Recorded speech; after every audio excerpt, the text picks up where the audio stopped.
여러분 상상해보세요. 내가 은퇴를 딱 하는 순간 주식시장이 마이너스 20% 폭락한다면 평생 모아둔 은퇴 자금이 절반 가까이 날아가고 당장 생활비를 꺼내 써야 한다면 그 돈이 눈 녹듯 줄어드는 걸 바라보는 기분. 아마 상상만 해도 식은땀이 흐를 겁니다. 이게 아마 바로 은퇴 투자자들이 가장 두려워하는 장면입니다.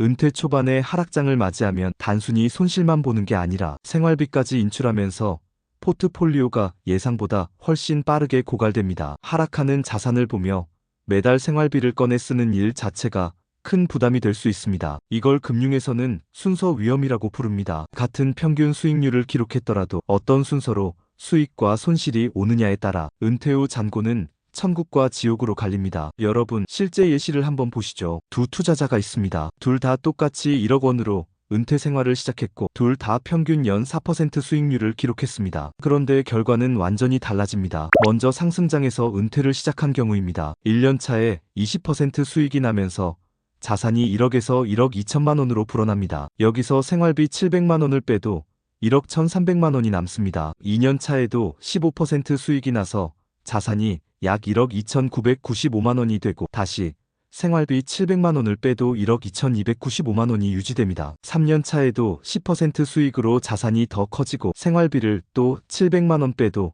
여전히 1억 2,824만 원이 남아있죠. 이렇게 초반 몇 년 동안 크게 불어나니까 매년 생활비를 꺼내 쓰더라도 계좌가 튼튼하게 버팁니다. 하지만 10년 차 이후부터는 시장이 꺾이면서 마이너스 수익이 이어집니다. 그래도 초반에 불려놓은 덕분에 충격이 덜합니다. 결국 15년이 지나도 약 1억 600만 원이 남아있었습니다. 초반에 자산을 불려놓은 힘이 후반 하락장의 충격을 흡수해준 겁니다. 이번에는 반대 상황을 보겠습니다. 하락장에서 은퇴를 시작한 경우입니다. 은퇴 첫 해에 마이너스 20% 손실을 맞으면서 1억이 8천만 원으로 줄고 생활비 700만 원을 빼면 7,300만 원밖에 안 남습니다. 2년 차에도 마이너스 10% 손실이 나서 7,300만 원이 6,570만 원으로 줄고 생활비를 빼면 5,870만 원이 됩니다. 3년 차에는 마이너스 5% 손실로 자산이 5,576만 원으로 줄고 다시 생활비를 빼면 4,876만 원밖에 안 남습니다. 이렇게 초반 3년 동안만 해도 원금이 반토막 가까이 줄어든 겁니다. 그 상태에서 계속 생활비를 빼다 보니 계좌는 숨 쉴 틈이 없습니다. 후반부에는 분위기가 바뀌어서 7년 차부터는 5%, 7%, 10년 차 이후엔 10%, 12%, 18%까지 수익률이 회복됩니다. 하지만 이미 계좌가 너무 작아져서 불어나도 금액 자체가 작습니다. 결국 15년이 지나도 남은 건 고작 3,500만 원뿐입니다. 정리하면 두 사람 다 평균 수익률은 똑같이 4%였지만 언제 수익을 보고 언제 손실을 보느냐, 이 순서에 따라 결과는 1억 600만 원이 남는 경우와 지옥 3,500만 원밖에 안 남는 경우로 갈린 겁니다. 이걸 금융에서는 순서 위험, 시퀀스 오브 리턴즈 리스크라고 부릅니다. 은퇴자는 단순히 평균 수익률만 볼 게 아니라 은퇴 초반 하락장에서 생활비를 꺼내 쓸 때 버틸 수 있느냐를 반드시 생각해야 합니다. 그래서 자산을 팔아서 생활비를 충당하는 구조보다는 현금 흐름을 안정적으로 만들어주는 배당 성장 투자 같은 전략이 중요한 이유가 바로 여기에 있습니다. 은퇴자는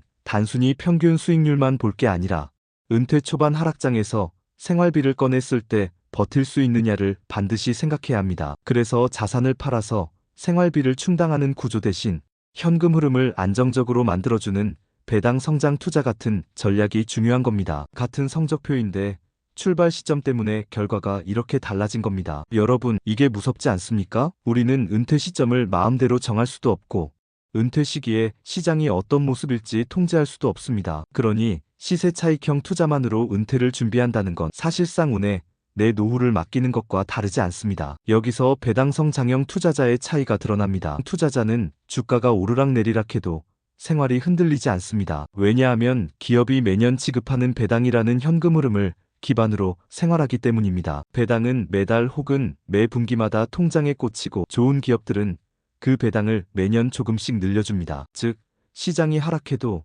원금을 급하게 팔 필요가 없습니다. 내 생활비는 배당으로 충당되니까요. 이 차이를 코믹하게 상상해 볼까요? 시세 차익형 투자자인 친구는 매일 아침 스마트폰을 켜면서 오늘은 제발 빨간불이길 하고 기도합니다. 그런데 파란불이 뜨면 한숨을 쉬고 하루 종일 우울해합니다. 마치 롤러코스터 타고 올라갔다가 갑자기 정전돼서 중간에 멈춘 기분처럼요. 반면 배당성 장형 투자자는 통장에 찍힌 배당 내역을 보고 오늘도 생활비 들어왔네. 오늘 저녁은 삼겹살이네 하면서 미소를 짓습니다. 시장은 출렁여도 내 삶은 여유롭고 안정적인 거죠. 예를 들어 삼성전자 주식을 1억 원 보유했다고 가정합시다. 현재 배당 수익률이 5%라면 연간 500만 원을 배당으로 받습니다. 그런데 배당이 매년 5%씩 성장한다면 5년 뒤엔 638만 원, 10년 뒤엔 814만 원이 됩니다. 아무 일도 안 했는데 내 은퇴 월급이 매년 조금씩 오르는 겁니다. 은퇴자 입장에서 이보다 든든한 게 어디 있을까요? 여러분, 우리나라 현실을 보겠습니다. 평균 은퇴 나이는 60세, 평균 수명은 83세, 무려 23년 동안 월급 없이 살아야 합니다. 국민연금만으로는 턱없이 부족합니다. 퇴직연금도 시장 상황에 따라 흔들립니다. 그런데 배당성 장형 자산을 꾸준히 모아두면 은퇴 후에도 매달 두 번째 월급이 통장에 찍힙니다. 그리고 그 월급은 해마다 조금씩 오릅니다. 물가 상승을 방어할 수 있는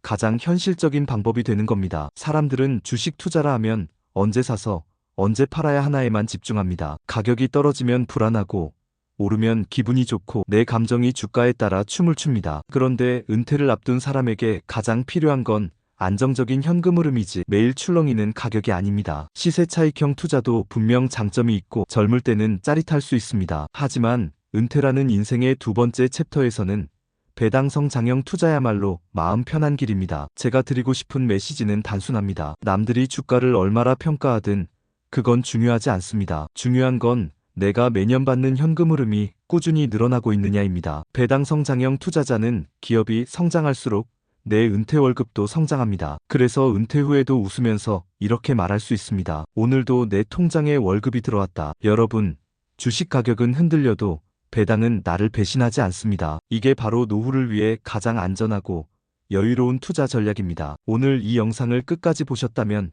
지금부터라도 내 두 번째 월급 배당성 장형 자산을 하나씩 모아가시길 바랍니다. 은퇴는 멀리 있는 게 아니라 지금 준비해야 다가올 때 편안해집니다. 마지막으로 꼭 드리고 싶은 말이 있습니다. 미국 주식이든 한국 주식이든 꾸준히 매년 배당을 지급하는 기업들은 생각보다 많습니다. 특히 미국에는 배당킹, 배당귀족이라고 불리는 기업들이 있습니다. 수십 년간 금융위기, 전쟁, 팬데믹 같은 위기 속에서도 배당을 줄이지 않고 오히려 키워온 기업들이요. 생각해보세요. 20년, 30년 뒤에도 여전히 돈을 잘 벌고 있을 것 같은 회사를 한 주, 두 주 모아가는 겁니다. ETF든 개별 주식이든 상관없습니다. 그렇게 모인 주식들이 나중에는 내 생활비를 대신해주고 매년 조금씩 오르는 은퇴 월급이 되어줄 겁니다. 주식 가격은 흔들려도 배당은 나를 배신하지 않습니다. 여러분도 오늘부터 차근차근 그 편안한 은퇴를 준비해 보시는 건 어떨까요? 오늘도 영상 끝까지 함께 해주셔서 감사합니다. 구독과 좋아요는 당고미에게 큰 힘이 됩니다. 꿀 한 통 주고 가신다 생각해 주시고요. 저는 또 배당 월급 이야기를 들고 돌아오겠습니다. 끝까지 시청해 주셔서 감사합니다.